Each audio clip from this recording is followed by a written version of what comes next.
విచిత్రాల నిధి ఓ విధి విచిత్రాల నిధి వింత కథల సారథి ఆశ నిరాశల వారధి నిరంకుశ నిర్ణయాల నిర్దయవానిధి ఓ విధి విచిత్రాల నిధి ఓ విధి విచిత్రాల నిధి. Thank you very much doctor. నా కూతురు మళ్ళీ నాకు దక్కేలా చేశారు. మీ మేలు ఈ జన్మలో మర్చిపోలేను. It's all right. మెడిసిన్స్ రాస్తున్నాను, ఇవి రెగ్యులర్గా వాడండి. ఆపరేషన్ అవసరం లేదంటారా డాక్టర్? ఏం లేదు, భార్గవ్ విషయంలో కొన్ని జాగ్రత్తలు తీసుకోవాలి మీరు. చెప్పండి doctor. You should be emotionally supportive to her. Don't push her into things. ఏ పని బలవంతంగా చేయించొద్దు. స్టెప్ బై స్టెప్ అలవాటు చేస్తే మళ్ళీ నార్మల్ లైఫ్లోకి వస్తుంది. మీతో పాటు షాపింగ్కి, సినిమాలకి తీసుకెళ్తూ ఉండండి. ఒంటరితనం లేకుండా ఎప్పుడూ సంతోషంగా ఉండేలా చూడాలి. అలాగే మెడిటేషన్, యోగాస్, చిన్న చిన్న ఎక్సర్సైజెస్ కూడా చేయిస్తూ ఉండాలి. రెగ్యులర్గా చెకప్కి తీసుకొస్తూ ఉండాలి. అలాగే డాక్టర్. భార్గవి నేను ఇంటికి తీసుకెళ్ళొచ్చా? No problem, తీసుకెళ్ళచ్చు.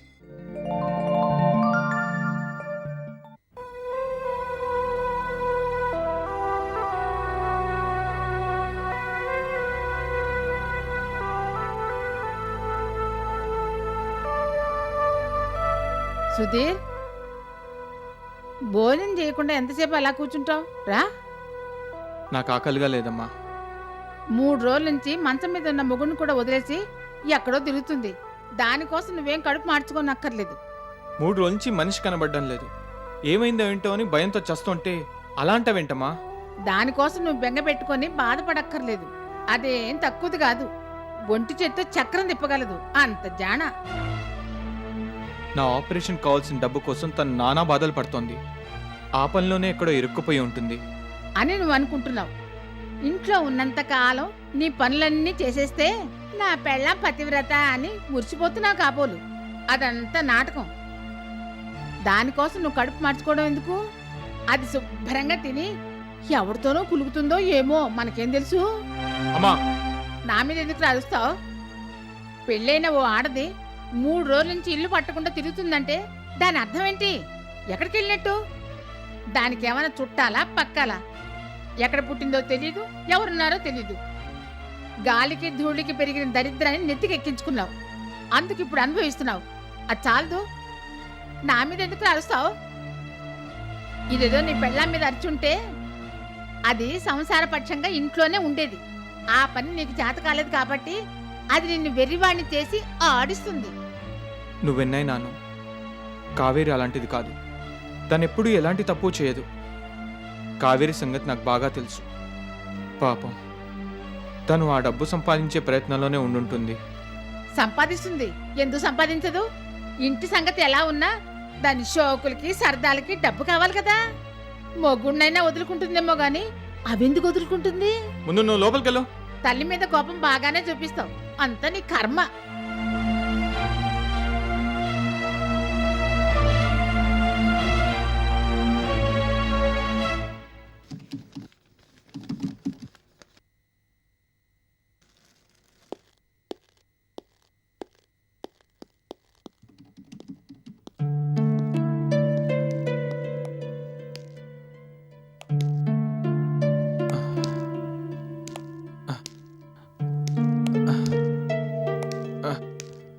నమస్కారం సార్. చెప్పండి, ఏం కావాలి? కావేరి వచ్చిందేమోనని కనుక్కోవడానికి వచ్చాను. కావేరా? మీరెవరు? నా పేరు సుధీర్ అండి, కావేరి భర్తని. అలాగా. కావేరి షాపుకొచ్చి అప్పుడే 4 రోజులైంది. ఏమన్నా పనుంటే ముందుగా చెప్పి వెళ్ళేది, లేదంటే రావడం లేదని ఫోన్ అయినా చేసి చెప్పేది. ఈసారి ఏ ఇన్ఫర్మేషను లేదు. షాపులో మాకు చాలా ఇబ్బంది అవుతోంది. కావేరి మీకేమైనా చెప్పి వెళ్ళిందేమోనని అడగడానికి వచ్చాను. లేదండి, 4 రోజుల నుంచి రాకపోయేసరికి తనకు ఆరోగ్యం బాగోలేదేమో అనుకుంటున్నాం. అంటే మీకు ఏం చెప్పలేదన్నమాట? లేదండి, పాపం మీ కాలు ఆపరేషన్ గురించే చాలా బాధపడేది. అవును సార్, ఆపరేషన్కి డబ్బు అవసరం. అప్పో సప్పో చేసి ఆ డబ్బు తేవడానికే వెళ్ళుంటుంది. నేను వెళ్తాను సార్. కావేరి వస్తే వెంటనే షాపుకి రమ్మని చెప్పండి. అలాగే సార్. ఆ.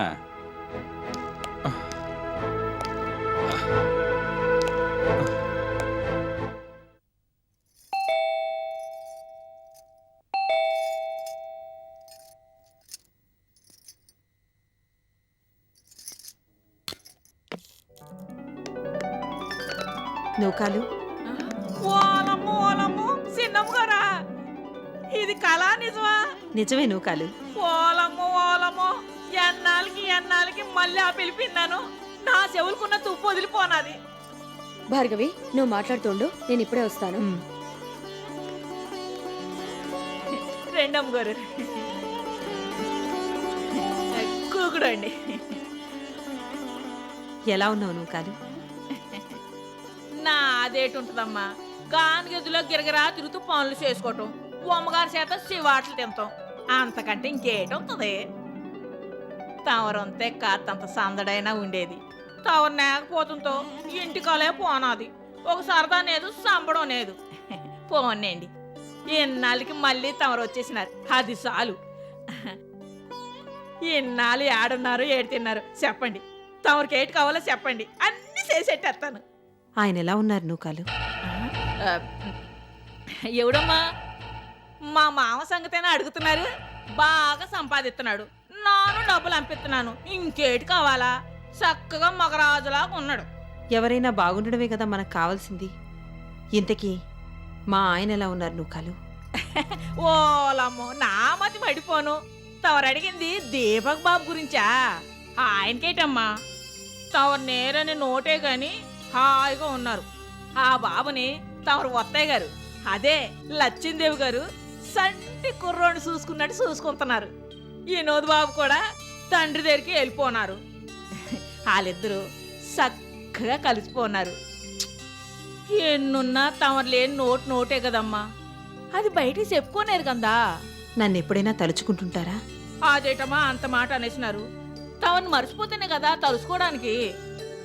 తమరు చచ్చిపోనారని తెలిసినాక ఆ బాబు ఎంత బాధడ్డారని చాలా రోజులకు గాని మళ్ళీ మామూలు మనిషి కానేకపోనారు. పెద్దమ్మ గారు మీ ఇద్దరిని ఎడదీసింది గాని, లేకపోతే ఆ బాబు లచ్చిందేవి గారు తమని నెత్తి మీద ఎట్టుకునేవారు. తమరిద్దరు సిలకా గోరింకలాగా కలిసిపోయి ఉండేవారు. కానీ పెద్దమ్మ గారు పండించారు కాదు కదా. అయినా ఇప్పుడు తమరు వచ్చేసినారు. తమరు పెద్దమ్మ గారు మాటలేనకుండా చక్కగా కాపురం చేసుకోండి. నువ్వు అక్కడికి వెళ్ళొస్తుంటావా? వెళ్తానమ్మా. వాళ్ళింటికి వెళ్తే గుడికి వెళ్ళొచ్చినట్టుగా ఉంటది. అందరూ మంచోలే, చక్కగా పలకరిస్తారు, మాట్లాడతారు, కమ్మగా వండ పెడతారు. నాకైతే రోజుకో పాలైనా ఆడికి వెళ్ళి రావాలని ఉంటది. కానీ అమ్మగారు పండేరు కదా, వెళ్ళాను అనుకోండి పెద్ద నోరేసుకొని మీద అడిపోతారు. ఆ ఇంట్లోనే ఉంటున్నారా? లేదమ్మా, ఈ మధ్యన ఇల్లు మార్చేసినారు. ఇల్లెక్కడా? ఇక్కడి నుంచి రోడ్ ఎక్కి 2 మైళ్ళు నడిచి కుడైపు తిరిగితే బడి వస్తుంది. ఆ బడి పక్క నుంచి కుడైపు తిరిగితే సినిమా హాల్ వస్తుంది. ఆ హాల్ పక్కనే ఎడవైపు తిరిగి 1/2 మైళ్ళు నడిచి తిన్నగా వెళ్ళిపోతే 4వ సందులో 3వ ఇల్లమ్మా. దాన్ని ఏటంటారు? శాంతినగర్ అమ్మా. ఓలమ్మో, కబుర్లు అడిపోయి కాఫీ సంగతే మర్చిపోనాను. ఉండండి, మంచి ఫిల్టర్ కాఫీ అట్టుకొస్తాను. వద్దులే నూకాలు, కూర్చో. తమ కోసం కాకపోయినా అమ్మగారి కోసమైనా కలపాలి కదా. నేదంతే కాఫీ ఈనేదని కస్సు నా మీద ఇంతెత్తి నెగుతారు. ఉండండి, తమ కూడా మంచి కాఫీ అట్టుకొస్తాను. వాళ్ళమ్మ చచ్చిపోనాను.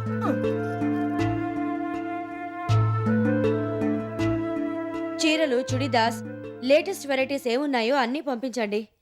అవును, మా భార్గవ్ వచ్చింది. అలాగే. అమ్మగారు కాఫీ. ఉమ్, చిన్నమ్మ గారు వాళ్ళ ఆయన గురించి అడుగుతున్నారు.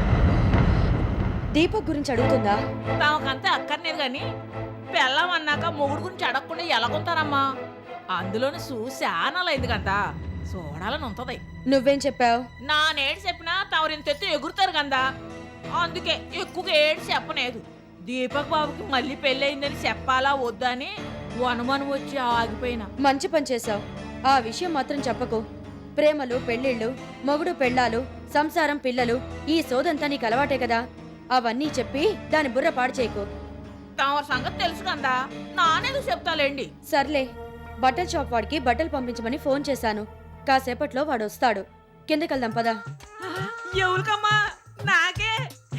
బిడ్డొచ్చినేలా గొడ్డొచ్చినేలా అంటారు. చిన్నమ్మ గారు వచ్చారని నాకు చీరలు కొంటున్నారన్నమాట. చీరలు నీకు కాదు, భార్గవికి. తవరు నాకు ఇప్పుడు కొంటారులేండి. కట్టుకోవడానికి కొనరు కానీ ఊరేసుకుంటానంత మాత్రం పాసేర్లు ఇస్తారు. ఏమిటి సణుగుతున్నా? ఏటి లేదు, మా అమ్మగారికి నా మీద ఎంత ప్రేమో అని. సరే పదా.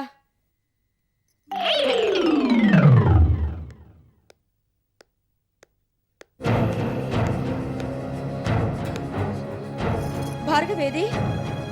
ఏమోనమ్మా, ఇప్పుడే కాఫీ ఇచ్చి పైకి వచ్చా. ఎంతలో ఇటు వెళ్ళిపోనారు.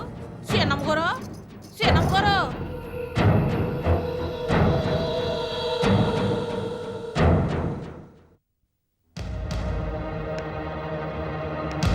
అవును చక్రి, అదే లేదు. అమ్మ రికమెండ్ చేస్తేనే కానీ ఆ కాంట్రాక్ట్ నీకు రాదు. Okay okay, చెప్తానులే. ష్యూర్, ఉంటాను.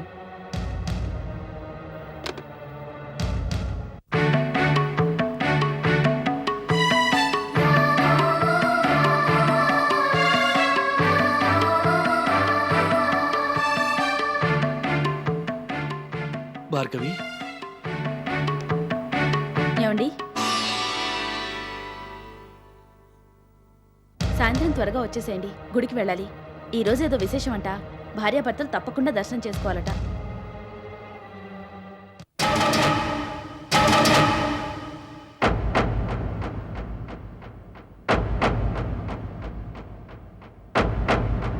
భార్గవి, నిన్న నాకు డాక్టర్ గారు టాబ్లెట్లు ఇచ్చారు. ఎక్కడ పెట్టావమ్మా? అమ్మా, ఈ రెండిట్లు డ్రెస్ మీదకి ఏది బాగుంటుందో చెప్పు.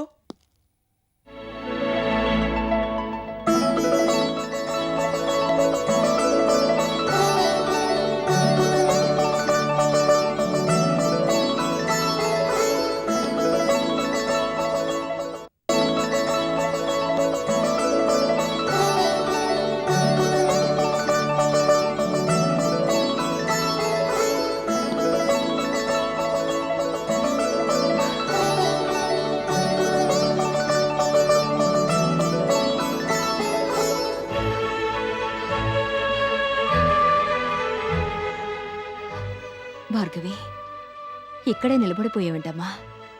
లోపలికి రా. రామ్మా. ఆగో!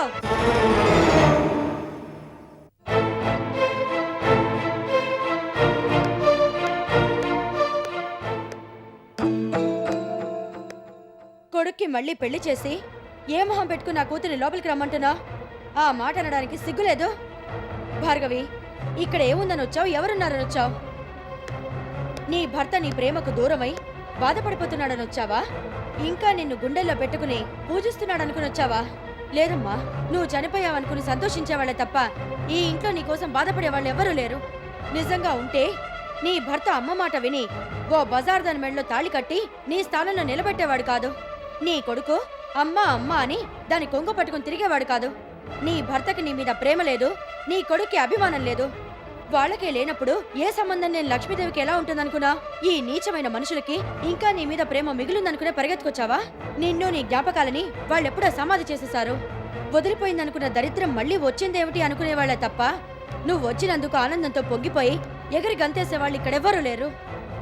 ఈ ఇంట్లో నీకు స్థానం లేదని తెలిసి కూడా ఇంకా నువ్వెందుకమ్మా ఇక్కడ? సభ్యత సంస్కారం లేని వాళ్ళు, వ్యక్తిత్వం లేని మనుషులు, డబ్బు కోసం ఒళ్ళమ్ముకునేవాళ్ళు, ఇలాంటి చిల్లర మనుషుల దగ్గర పడుండాల్సిన కర్మ నీకేమిటి? భార్గవి, నువ్వెంత ఏడ్చినా ప్రయోజనం లేదు. దొంగలు కలిసి ఊళ్ళు పంచుకున్నారని ఈ నీతి లేని మనుషులంతా ఒకచోట చేరారు. అలాంటి వాళ్ళ మధ్య నువ్వెందుకమ్మా? నీకేం తక్కువని? నువ్వు నా కూతురివమ్మా. నీకెవరున్నా లేకపోయినా నీకు నేనున్నాను. రా, మన ఇంటికి వెళ్దాం పదా. రా.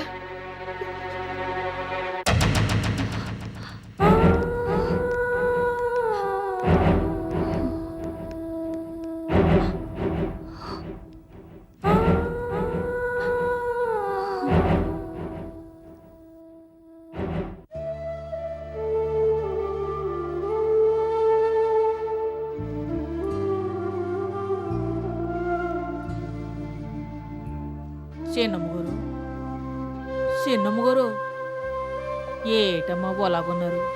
ఒంటో బాగోనేదా?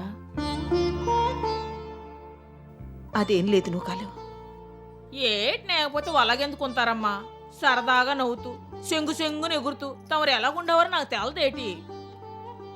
ఆ రోజులు వేరు నూకాలు. పరిస్థితులు మారిపోయాయి. నేను చనిపోయానుకున్న అందరూ ఎవరి జీవితాల్లో వాళ్ళు స్థిరపడిపోయారు. హాయిగా ఆనందంగా ఉన్నారు. నిర్మలంగా నిశ్చలంగా ఉన్న నీళ్లలో రాయి వేస్తే చిన్న చిన్న అలలు వచ్చి అల్లకల్లోలం చేస్తాయి. ఎవరికి వాళ్ళు సుఖంగా బతుకుతుంటే నేను వచ్చి వాళ్ళ జీవితాల్లో అల్లకల్లోలం రేపి మనశ్శాంతి లేకుండా చేస్తున్నానేమో అనిపిస్తోంది. బతికుండి అందరినీ బాధ పెట్టే కన్నా నేను చనిపోయినా బాగుండేది నూకాలు. తప్పమ్మా, అలా అనకూడదు. మనసున్న వాళ్ళు ఎవరు మడిసి సావు కోరుకోరు. తమరు వచ్చారని తెలిసి సంబరపడే వాళ్ళే తప్ప బాధపడే వాళ్ళు ఎవరు నేరమ్మా. తమరు ఏటేటో ఊకించుకొని మనసు పాడు చేసుకోకండమ్మా.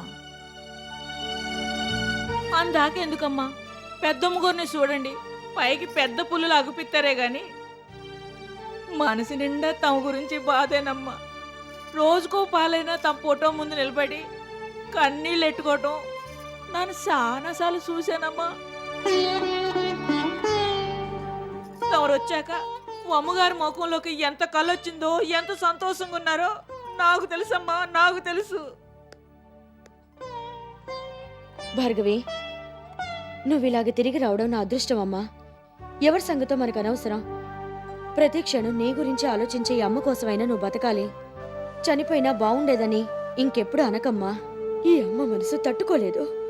భార్గవి, నువ్వు లేనన్ని రోజులు అయిన వాళ్ళెవరూ లేక, కష్టం వచ్చినా సుఖం వచ్చినా ఎవరితోనూ చెప్పుకోలేక ఎంత మానసిక క్షోభ అనుభవించానో, ఎన్ని రాత్రులు ఏడుస్తూ గడిపానో నీకు తెలీదమ్మా. ఇన్నాళ్లకు తిరిగొచ్చి నువ్వు నాలో నింపిన ఆనందాన్ని మాటల్లో చెప్పలేను. ఏవో ఊహించుకుని ఆ ఆనందాన్ని మళ్ళీ నాకు దూరం చేయకు. నీకేం తక్కువైందని బాధపడుతున్నావమ్మా?